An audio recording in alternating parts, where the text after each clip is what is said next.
Welcome everyone. Welcome for joining us today at My Story Facebook Live as Alia will share with us sensory discrimination disorder on visual, auditory, gustatory, and olfactory. Thank you for being on time. Thank you for joining us live. Now, Alia, you previously shared about sensory processing disorder, and then we move on to sensory discrimination disorder. So previously we talked about tactile, vestibular, and proprioception, and today we're going to talk about the second half, right, of sensory discrimination disorder. So let's not waste too much time and hear about your sharing on the visual. Today we talk about visual, auditory, gustatory, and olfactory. Okay, all yours. Okay, so basically we just only hear about visual and auditory, right? Then today we include another two more, which is gustatory and olfactory. So visual is how we receive or sing something. So in visual, it have a visual perception or a visual processing that's caused a visual processing disorder. So visual processing is referred as the ability to perceive or to analyze and to interpret what we see from the stimuli. So we receive the stimuli from external or internal side, then we see the thing, then it will interpret in our brain, and that's what we can conclude macam mana kita nampak benda tu lah. Okay, so it has, because visual, right, we tend to view it with sight, like, so it's not eyesight, but it's how we interpret the image that is in our brain. How we interpret the image. The stimuli will transmit into our brain, then we interpret what is the picture that we get lah. So basically visual dia punya dia punya interpretation atau dia punya processing is via visual memory and visual imaginary. So visual imaginary is a technique how we get the picture. It's like what the picture in our mind about the visual imaginary. Can you get it? So when we see an apple, how an apple look like, then apa picture kita pasal apple tersebut lah. That's the mean of visual imaginary. And for visual memory is how we can recall the previous that we have seen before. Like dulu kita pernah pernah tengok apple warna merah. So in future we try to recall, oh apple is warna merah, like that. I see. So visual is not just about what we see, but also whether we can recall that information out. Right. That's why we have a recall memory, and the visual perception also include with the visual memory. Okay, okay, can. Next, auditory. Next is auditory, is relating with sense of hearing. Is also known as the central auditory processing, which is it refer as how we receive the hearing stimuli, then it will transmit into the central auditory nervous system, and it will make macam mana kita dengar bunyi tu, apa sebutan yang dibunyikan. But auditory processing is not about hearing loss. It's not about hearing. It's how we process what we hear. It's about how we process. Macam mana kita dengar perkataan tersebut. Dia bukan macam mana kita understand the meaning of the words lah. Okay, okay. So it has nothing to do with the organ, but how we, it's all about processing, because we're talking about processing disorder here, right? So it's how we process the sound that we are receiving. Apa yang kita dengar itu adalah auditory processing. So, okay. Dia berkaitan proses dia macam mana, apa yang terganggu. Okay. Next is a gustatory. Gustatory is something related with taste. So basically in human we have 5 basic tastes, which is salt, sweet, sour, bitter and umami. Umami is a new flavor that discovered by researcher, which is known as a strong taste, but it's not about salty or sweet or bitter, something like not related with that things lah. So what are umami? For Umami, example, not. Example, you can get the flavor from protein, which is like meat. Masa kita rasa daging tu, ada satu rasa yang dia bukan masin, tapi dia juga bukan satu rasa pahit atau something yang berkaitan. A new discovered. Okay, that's interesting. Okay, so again, this is how we process the taste that we get from our taste bud.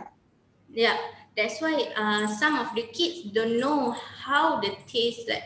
Actually, rasa gula-gula adalah manis, then maybe they feel the gula-gula tu mungkin rasa tawar ataupun masin, that they doesn't know how to discriminate the taste. Okay. So but this has nothing to do with children who like crunchy food, right? Dia lain kan? It can be actually. Oh. Crunchy food boleh menyebabkan dia cuma nak rasa benda yang keras, dan dia akan avoid yang liquid or semi solid texture punya foods. So that one of the causes, mungkin ada kaitan dengan gustatory dia. I see. Okay. Next is interesting. Olfactory. Olfactory is relating with the sense of smell. So basically, olfactory in human process, the bau tu kita akan hidu dan akan transmit to receptor, which is olfactory epithelium, and the receptor will transmit to olfactory bulb. When the olfactory bulb receive the input, then we know, oh, this one bau busuk, this one bau wangi, macam tu semua. Okay, so for example, right, we always say, right, sweet, for example, sweet to you is not sweet to me. So this is again is processing. Yeah, it's about the processing yang mungkin kita ada, one of the people dia punya tahap level manis dia macam ni, one of the people like this lah. So it have a different types of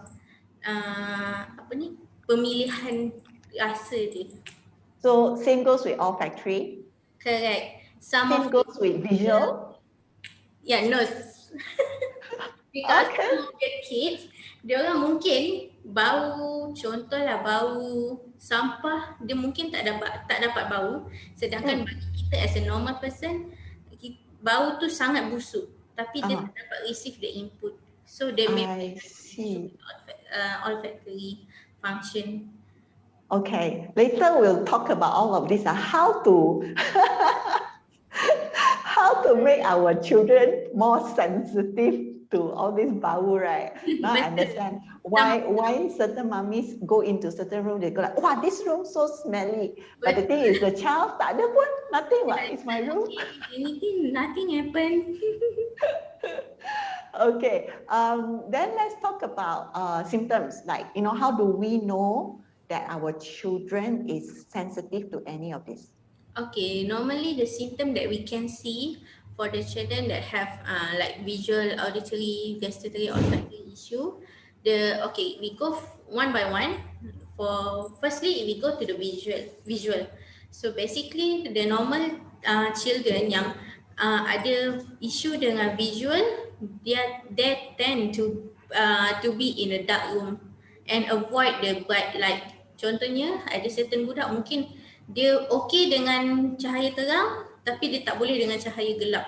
Depends on the perception or the processing of the child lah. Okay.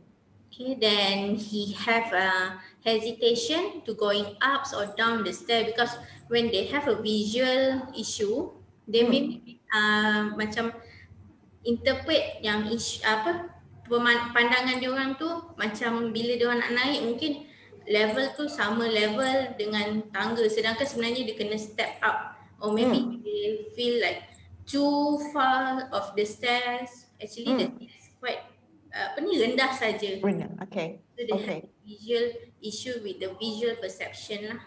Right. So I remembered earlier on, we do have an optometrist who come on one of our workshop where we talk about eye care. So I think in one of the information that Mr. Wong shared was basically it's a situation where children cannot see the difference in Correct the height of the weight, the stairs. correct. So how do we know it's like a sensory issue or how to say is it a vision issue? Vision issue or sensory issue like that lah. So normally we do several types of tests. So if you want to know is it because of the sensory or because of the vision, we can do a simple assessment like do visual perception assessment, visual tracking, visual acuity, visual field assessment and all that.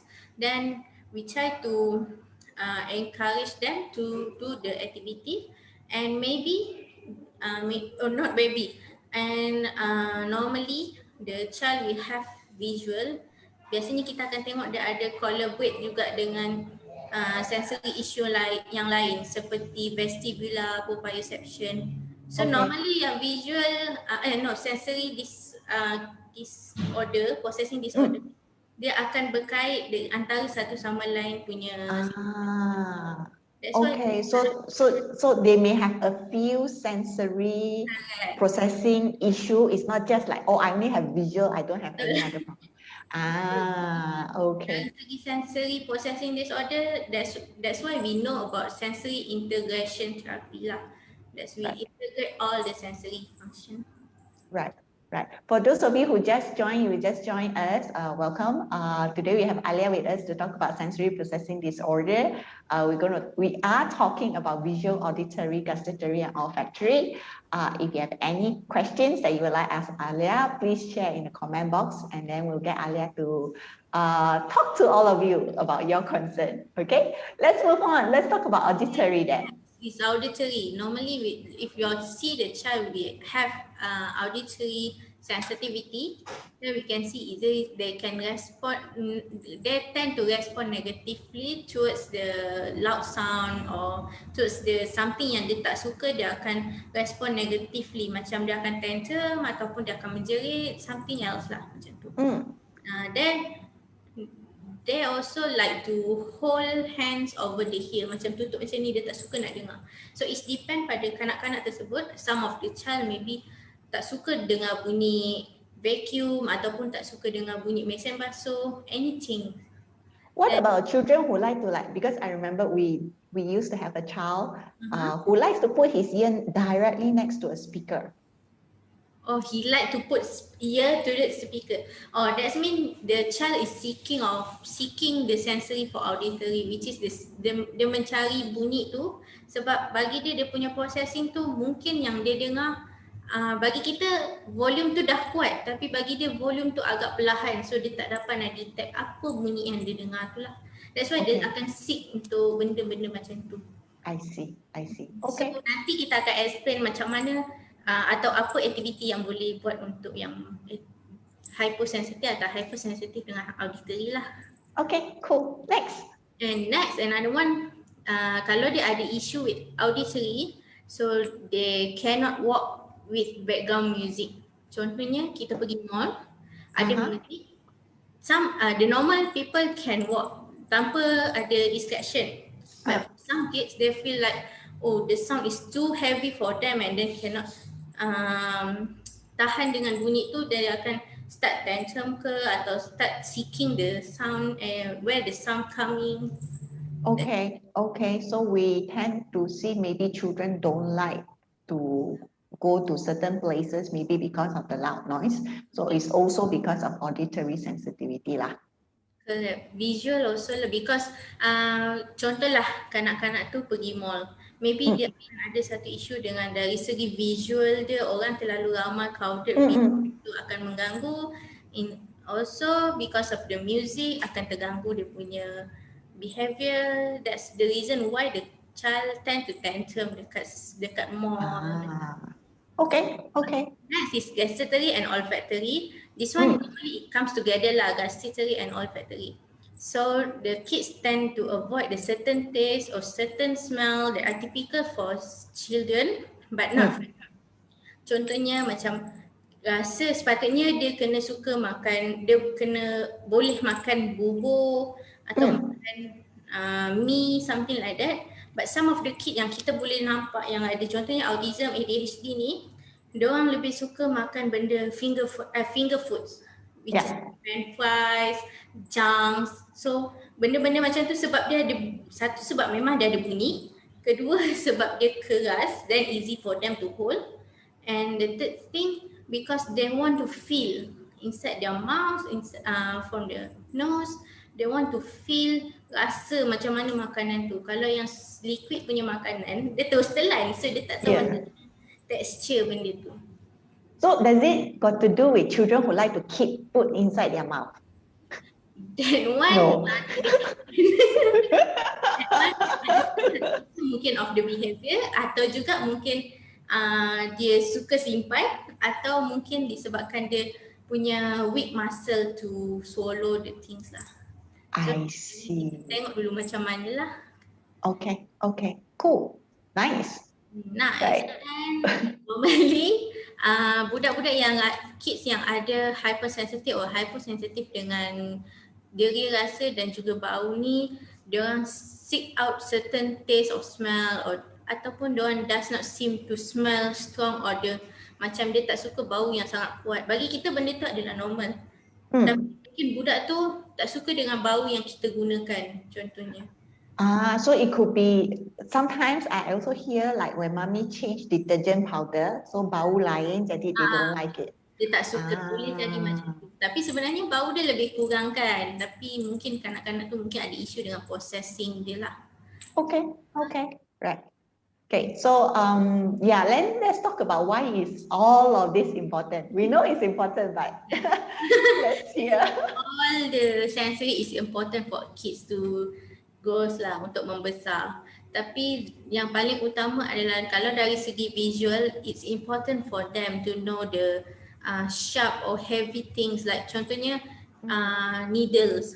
Kalau dia tak ada visual perception yang okay, which is the processing is ada disruption, something like that, then dia tak tahu needles tu tajam and dia tak tahu juga bucu meja ataupun bucu kerusi ke tajam yang boleh menyebabkan dia luka. So they need to uh, apa ni, dapatkan sensory input tersebut lah. So as an OT and also as a parents need to normalize the sensory function for the child lah. And they So also in your experience, let me put it very simple. In your experience, like how long, I know parents like to see, like how many sessions do you think my child will need to overcome, let's say visual, since we talk about visual, to know that actually the needle is dangerous. Actually kan, from my experience and from my knowledge also, I like to say that for the children yang ada this issue which is sensory problem, so they need to do the activity frequently, which is like every day at least 2 hours per day, like 2 to 3 hours per day the activity. Lepas tu dia akan ambil masa yang agak lama lah, bukan makan dalam masa sebulan 2 bulan. Itu agak mustahil untuk dapat lah. Normally we can try to tackle some of the kids up to one year, 2 years. It depend on how the progression of the child, and it depend also on the high functioning or low functioning of the child. Depends. Okay. Kanak-kanak. Right. Okay. So for children who doesn't know how to differentiate, this is a needle, this is a scissors. So keep away all of this until your child can can discriminate. This is a dangerous weapon. Okay. Another thing yang important for visual actually is important for the kid to have a good eye-hand coordination, visual perception and spatial awareness. But if the child have issue with the visual, so the processing will interrupt the functional performance lah. Contohnya kalau budak tu ada isu dengan visual, dia ada visual perception problem, then dia akan mengganggu juga dari segi eye hand coordination untuk dia menulis, ataupun dari segi spatial awareness, which is space between his body around his the child, and also maybe akan mengganggu dari segi performing functional ADL, activity daily living. Right. So if we're talking about daily living, so things like buttoning, zipping up, of course, when we talk about school and academic, it's a lot of writing and I think cutting. I think all younger children, they have to cut somehow or rather, a lot of cutting and pasting activity. Coloring, I think, because visual, right? You need to see where you're cutting, you need to see where you're drawing the line and whatnot. So that's where the importance is. That's where we need the visual function lah. And next, we proceed to the next important, which is for auditory, that we can know the importance of auditory when the child have processing disorder, auditory processing disorder. They may have difficulty to localize the sound, difficulty paying attention, difficulty to follow complex instruction. Then when a child have difficulty to follow complex instruction atau paying attention, ia akan mengganggu pada segi academic learning and also for activity daily living performance dia orang lah, which is I think it's because, is it because they cannot process the information? correct, because dia tak boleh nak proses, so dia akan contohlah satu budak ni dia suka dengar music yang kuat dekat speaker, then dia akan mengganggu aktiviti yang lain. Dia akan stick berdiri dekat situ saja untuk dengar benda tu. Selagi dia tak dapat input tu secukupnya, selagi tu dia akan duduk kat situ dan kita akan susah untuk ajak dia play together or do something else lah. Right. I think also auditory, you talk about localizing the sound, as in like doesn't know where the sound is coming from. Localizing the sound can be dia tak tahu macam mana dari mana bunyi itu datang, dan juga mungkin akan ada isu some of the words yang dia dengar hampir sama but it's not same. Okay, okay, okay. Okay, understand. And I think this is very dangerous, isn't it? Especially if you are on Jalan Raya, you want to cross the road. You do Yes. not know whether the sound is coming from Now the left and right. then suddenly can accident lah. Okay, okay, super dangerous. Yeah, this is super, That's why super we dangerous. need to tackle first about the auditory, visual, but in sensory actually dia akan macam sebelum ni saya cakap dia akan berkait antara satu sama lain. Yeah, yeah. So we Okay, need to tackle all the sensory in one time. right. Okay. So next, the important for gustatory. Mm-hmm. Normally kanak-kanak yang ada gustatory kita akan nampak dia akan jadi picky eater. So dia akan jadi susah untuk dia makan certain texture yang mungkin dia hanya suka makan pada texture panas, texture sejuk. Normal yang kita akan jumpa dia suka finger foods lah berbanding yang macam yang solid atau liquid food punya.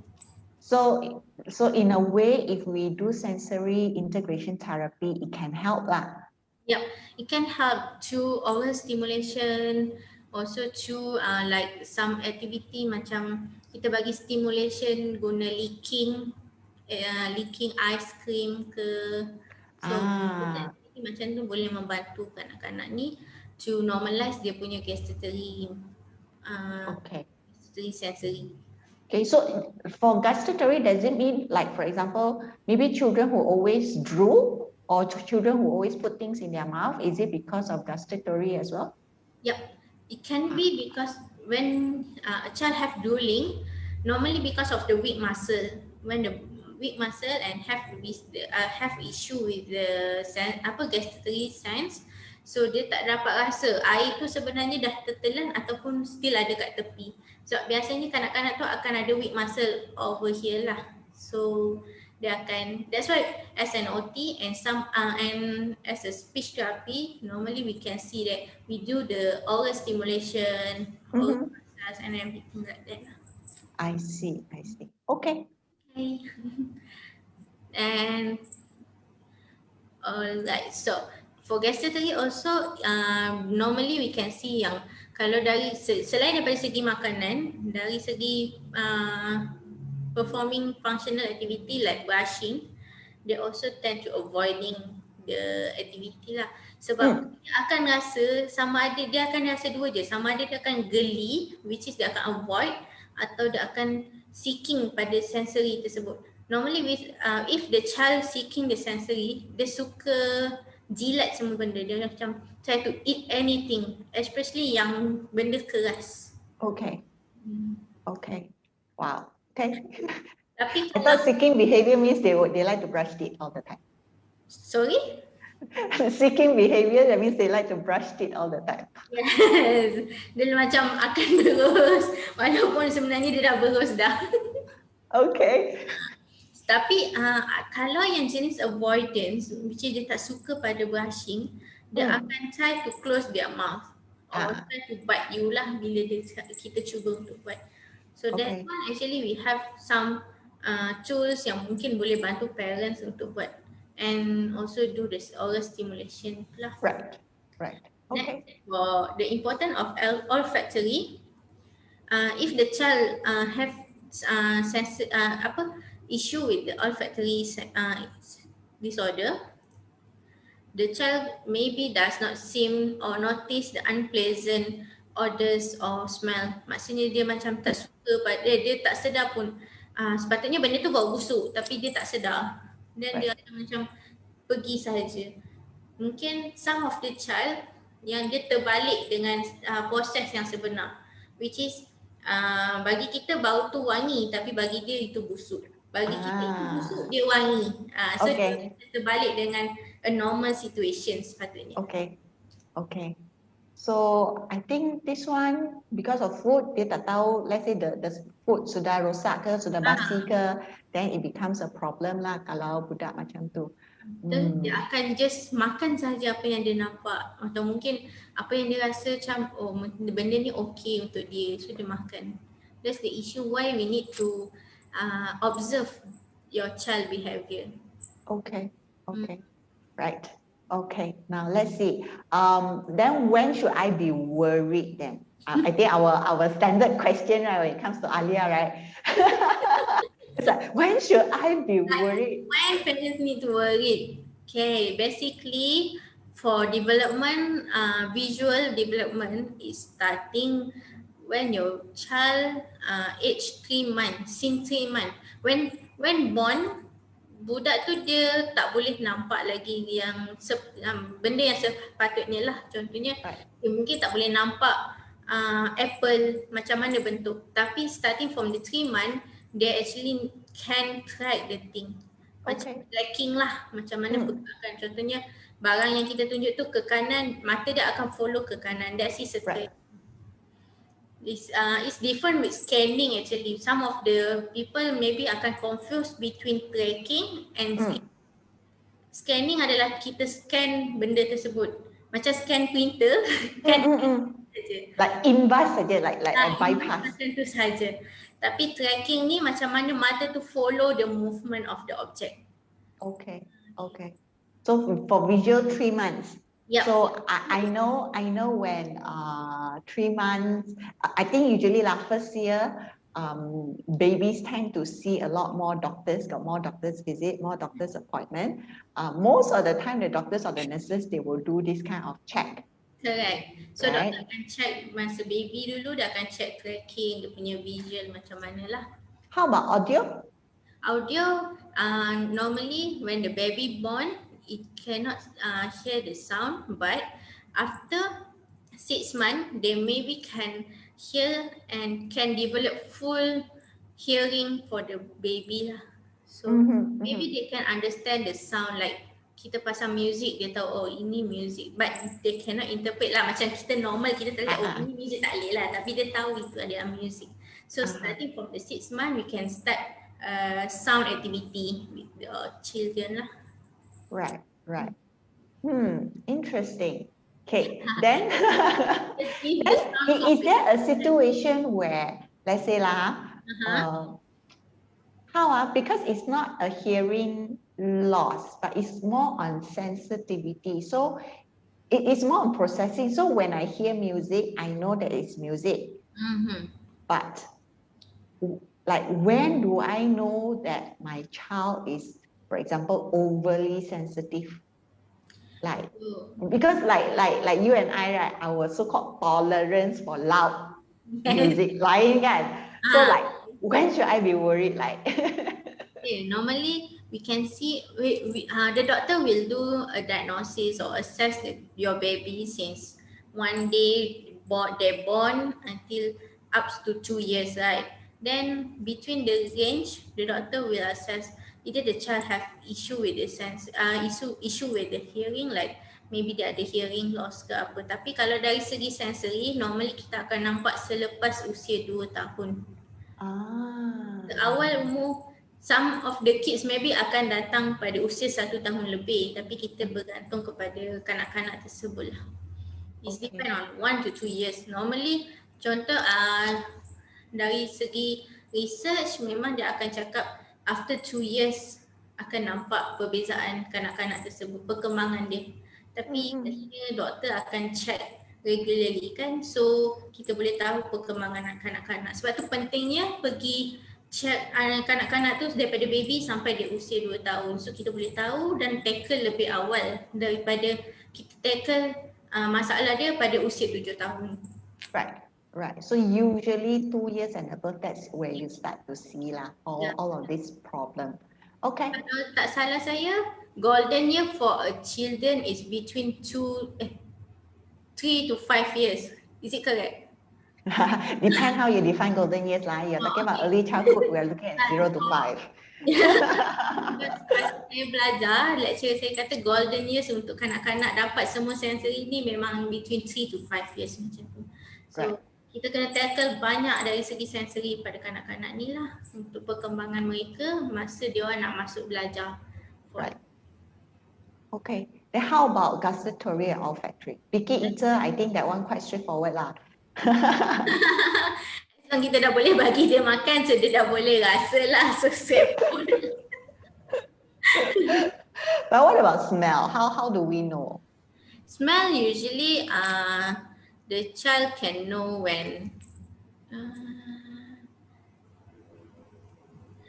since baby they can smell the apa ni they can receive the smell.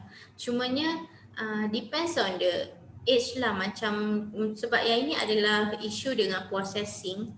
So ia ada berkaitan between age 1 to 2 years.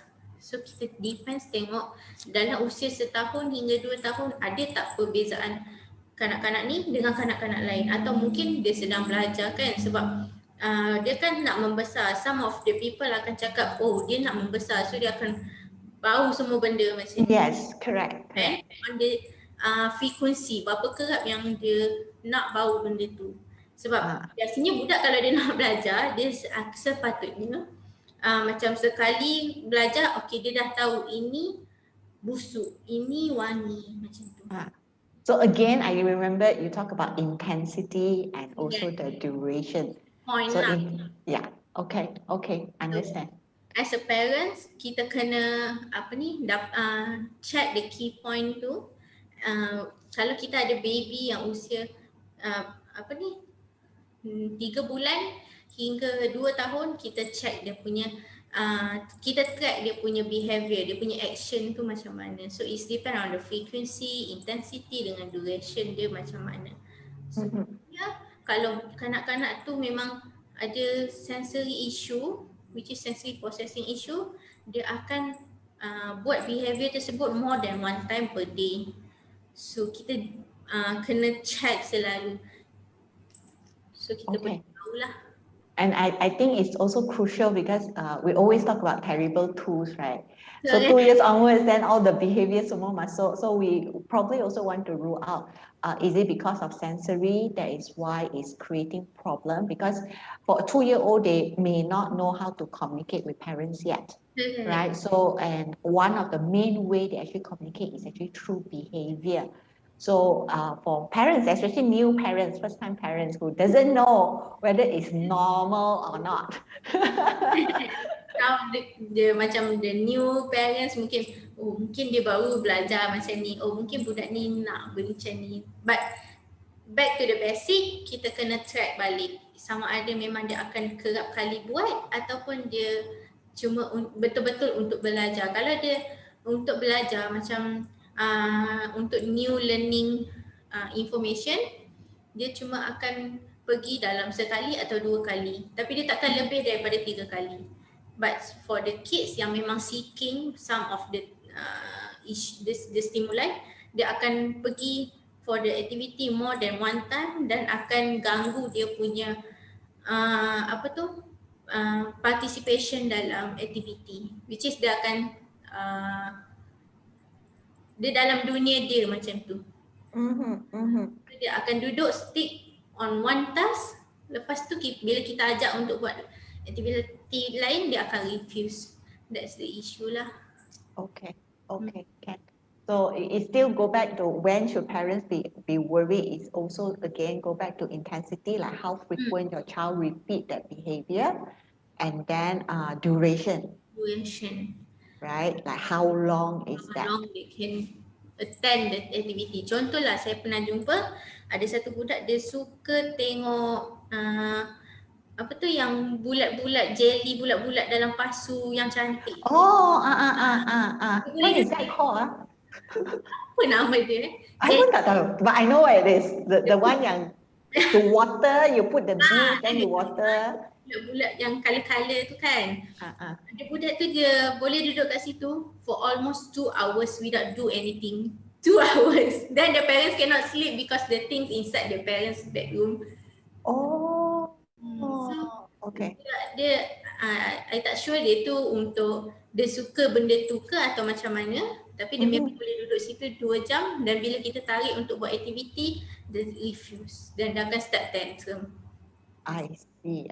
So all of this have to go for sensory integration therapy lah. Okay, that's good to know. Right, I see that you also actually have a video. Do I show it now or later? I think later I tell Okay, about the activity first. After the activity, then we can show the video lah. can. So let's talk about what can we do with our kids at Yeah, home. part yang I suka. Okay. A lot of activity that we can do with your children lah. Especially macam musim MCO, kita boleh duduk kat rumah, banyakkan aktiviti kan. So basically kita ada aktiviti yang untuk this one for auditory first lah. Mm. Kita ada telefon buruk, which is yang zaman dulu-dulu kita pernah main yang satu tin masukkan tali, then it connect together with another one person. That Yeah. one can help the child to hear, oh the sound is like that. So actually permainan yang kita main masa kecil ada membantu untuk kanak-kanak punya sensory, tapi kita dulu tak pernah tahu. Right. So we call it it can be used with paper cup also because recently our boy did it. So paper cup, of course, tin now maybe a bit hard to find, and also parents worry, oh tajam nanti. Tajam kan. Yeah. So okay. So the telephone activity. So this is for what? For hypersensitive children or hypo? Can be two, both of them. Cuma it depend for auditory, usually lah we depends on how the grading give. Grading tu kita akan bagi, contohnya kalau hyposensitive, which is dia akan seeking pada benda ni, kita akan bagi low intensity to high intensity first. Tapi kalau kita hyper, kita akan bagi yang saya terbalik, hypo kita bagi high intensity to low intensity, and hyper kita bagi yang low to high first. So when you say intensity tu makna tu macam mana? Volume lah, volume tu daripada volume rendah ke volume yang tinggi. Okay. Hypo. Kalau untuk hyper, volume rendah tu tinggi lah. So it's like when we speak through the telephone tu, is the intensity lah, like loud to soft and soft to loud. But dia kan kita boleh cakap berbisik ataupun kita cakap dengan suara yang nyaring. So macam ni juga untuk aktiviti auditory yang lain, contohnya kita play music, games, ataupun kita play kita play whistle or humming a music, so the child can listen to the music. Is it lagu apa yang kita sedang humming kan, and also kita boleh ajak kanak-kanak tu singing, menyanyi. Right. But what does singing got to do with auditory? Singing kita boleh gunakan, sebab tadi kan dia bukan berkaitan dengan understanding the words, tapi dia untuk sound tu. So singing can, selain daripada communication, kita boleh guna untuk auditory. I see. So play musical instrument. Again, depending whether it's hyper, so it's in low intensity to high intensity or high intensity to low intensity. Low intensity. Okay, understand. So other than hearing, we have music, we have talking. What else? What else do you have for us? For music or for others? For others. Others. Okay, so we go for visual.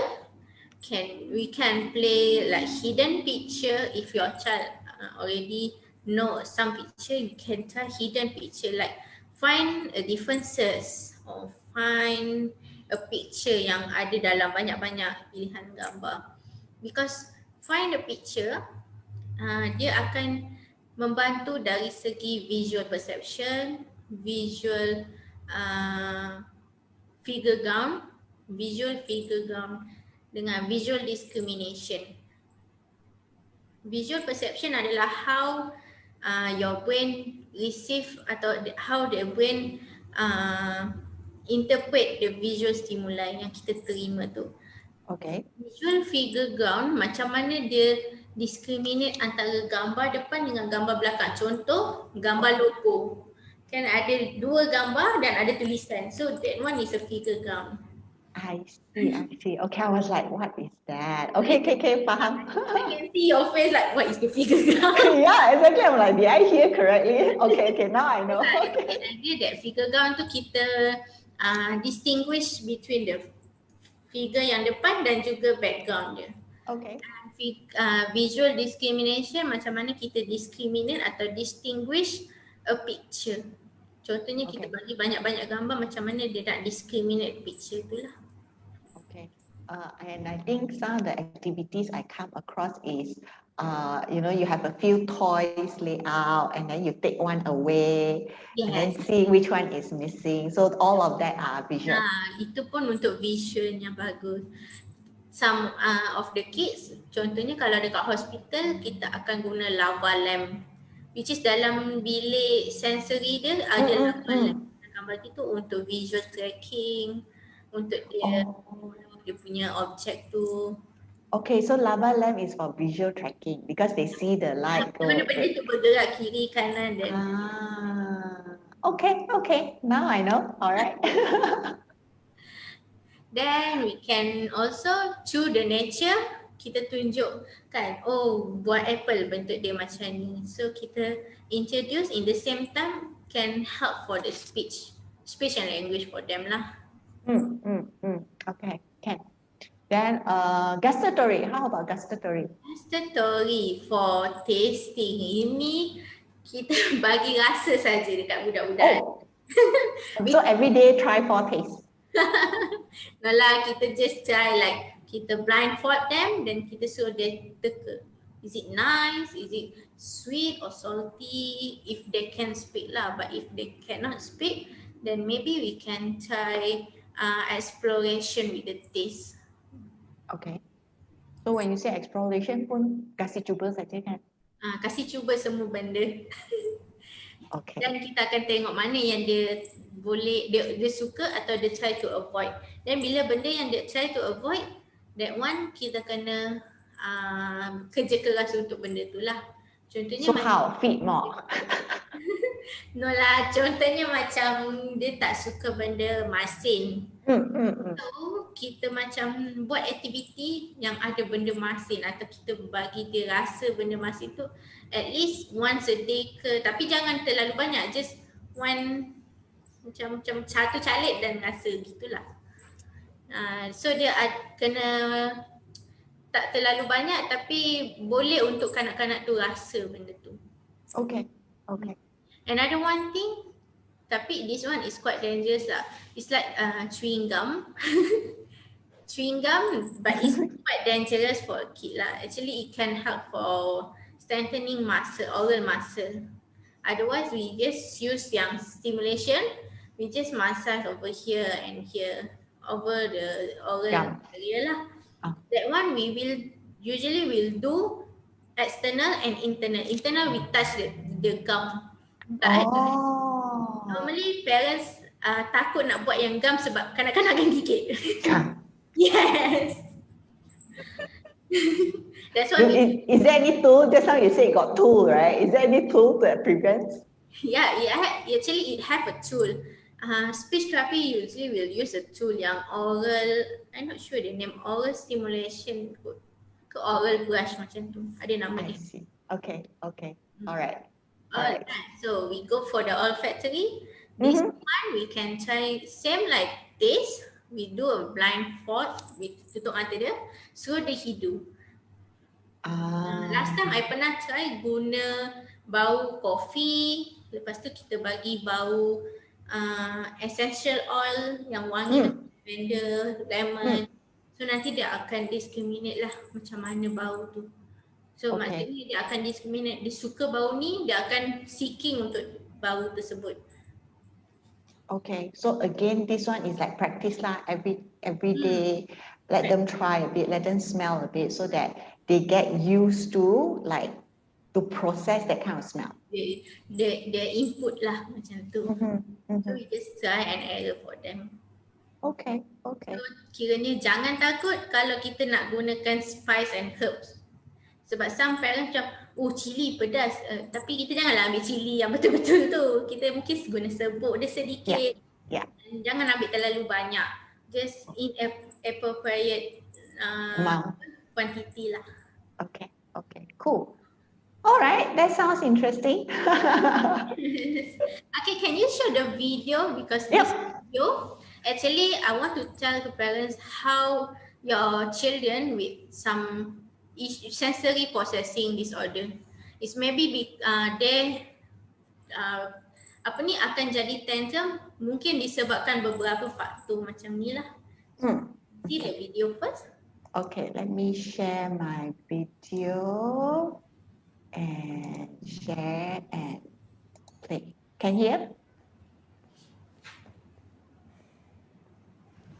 Cannot. Cannot hear? No sound? No sound? No sound. Oh no! Wait. Let me adjust. Give me a minute.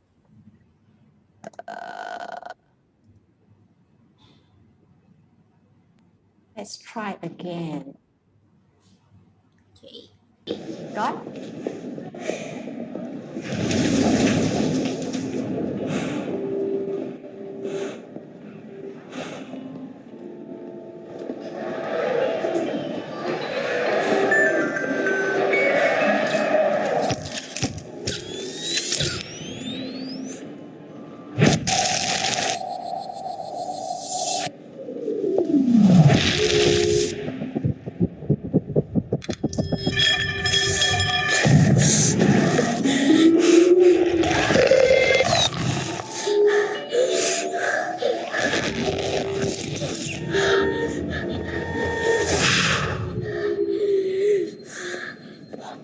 Two, three, four, five, 6, 7, 8, 9.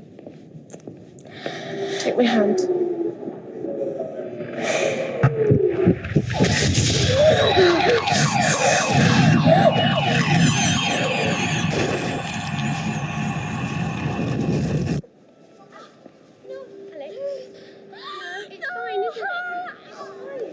I'm not naughty. I'm autistic. And I just get too much information. So basically from the video kita boleh tengok kan macam mana budak tu rasa stres sangat dengan situasi tersebut. That's why it's important untuk kita bagi sebanyak mungkin sensory input since they're 2 years old or maybe since a baby lah. Kita bagi banyak sensory stimulation then mungkin akan reduce a bit or normalize dia punya sensory function. But should we? But these are children who, wah, I actually look at the video, I pun rasa stress. Sebab kita macam rasa okay, itu diri kita sedang mengalami benda tu. That's why kanak-kanak ni akan terus jadi tantrum bila dia dah try untuk calm himself. But terlalu banyak stimuli yang dapat ataupun terlalu banyak input tersebut, that's the reason why the child cannot calming for the time itulah masa tu dia dah tak boleh nak tenang dah. Right. So generally it's sensory, going for occupational therapy can kind of like help them to manage all of this stuff. And I think for parents who have children struggling going to mall, please understand where they're coming from. Don't spend 3 hours in a mall. If you really want to go shopping, go alone. Yes. Otherwise, your children go to park or animal park. That's one it can help. Actually kan, kalau we bring the child to animal park or playground, they have a lot of activity yang akan membantu dalam sensory processing. Contohnya, kita pergi playground, kita ada seesaw, kita ada sliding. That one can help for vestibular, for visual, anything of the sensory processing can help. That's why we, as an OT, usually we encourage parents to go playground or go animal park. Right, not shopping mall. Not shopping mall. Shopping mall only for yourself. Yeah, definitely. Okay, for those of you who are still here online, as usual, Alia has actually prepared some information to share with all of you who are here. Let me just type out the link. So do leave your information so that we can send you the slides that Alia do share with all participants. Feel free if you have any questions, do share in the comment box so that Alia can actually help you to address. It doesn't have to be like only topic for today, any other general OT related questions you can, because Alia is a certified Or OT. maybe some parents boleh suggest any idea or topic they want me to share. Also can lah. Right. Okay, can. So for those of you who are here, you can also let us know if there's any particular topic you want Alia to talk about. Yeah. Otherwise, every time we'll be like talking about what we know only, right? We do not know whether that's what you need. What parents know and parents want to know. Yeah. Maybe share also, because we are almost towards the end of the session. Maybe you want to share with us what you have in mind for us next month. Okay, so for next month, I try to share with parents and all teacher about fine motor activity, which is fine motor skill is important. Selain daripada sensory, kita juga perlukan fine motor skill untuk kanak-kanak punya performance dalam segi akademik dan juga aktiviti harian. So kita akan tengok untuk next month punya lah. Okay, so next one we'll talk about fine motor skills. Okay, anything else you want to share with our parents before we actually log off for today? So, okay, I want to share that if parents have issue with sensory processing with your children, maybe kita boleh tengok balik macam mana kita punya aktiviti yang kita bagi pada kanak-kanak tersebut. Maybe because of the activity, like example, nowadays too many parents like to give handphone or tablet. So that one can interrupt the children punya sensory processing, because dia punya mata akan tertumpu pada satu objek, so dia tak ada eye contact dengan orang, dia akan ada isu dengan sensory, tactile sensory, or every sensory issue akan terganggu lah dengan daripada penggunaan handphone dengan tab. So so saya galakkan bawa anak-anak tu main, even you just play with things yang ada kat rumah, contohnya tepung, kacang, beras, anything you can play. So as long the child can discover the things, you can do experiments, so itu sangat membantu untuk kanak-kanak tersebut lah. Yeah, so less time with gadget parents, especially, Yes. especially if you have young children at home, less than 5, right? A lot of play time, a lot of outdoor time. Now that after MCO now can go to the park already, right? When it's not so hot out there, bring them out, because like how Alia shared, playground actually have a lot of tools. Yes, sebab dekat rumah pun kita boleh guna pelbagai. Contohnya kan macam saya baru teringat satu contoh, masa kecil-kecil kita selalu main yang susun-susun bantal.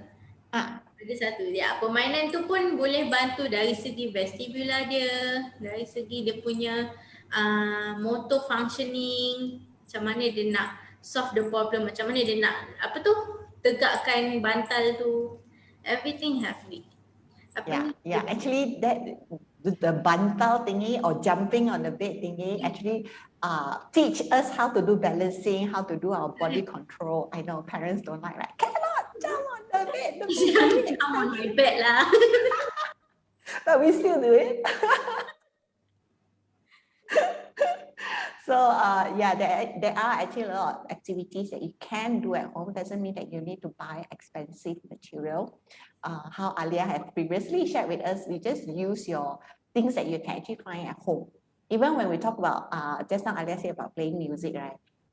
Use your tong, use your empty bucket, use your spatula, use your baking pan. All of those can actually make music as well. Though may not be pleasant, but I think it actually do help our children. Okay. Yeah, and especially when we introduce like intensity, I think that really helps for them to, because it's all about processing, right? Like, yes, so that I know, that is actually loud, that is actually soft. And then also, like how you said, for parents to know the intensity and duration, Yeah. whether And it is an frequency. issue. Betul tak? Tiga. Tiga. Frequency. Oh, frequency. Yep. Okay, intensity, duration, and frequency are three things to look into the sensory discrimination disorder, whether it's the processing issue. So these three are the things, these are the three things that parents should look for. If there's anything, do get in touch with us. We have Alia here at My Story full time.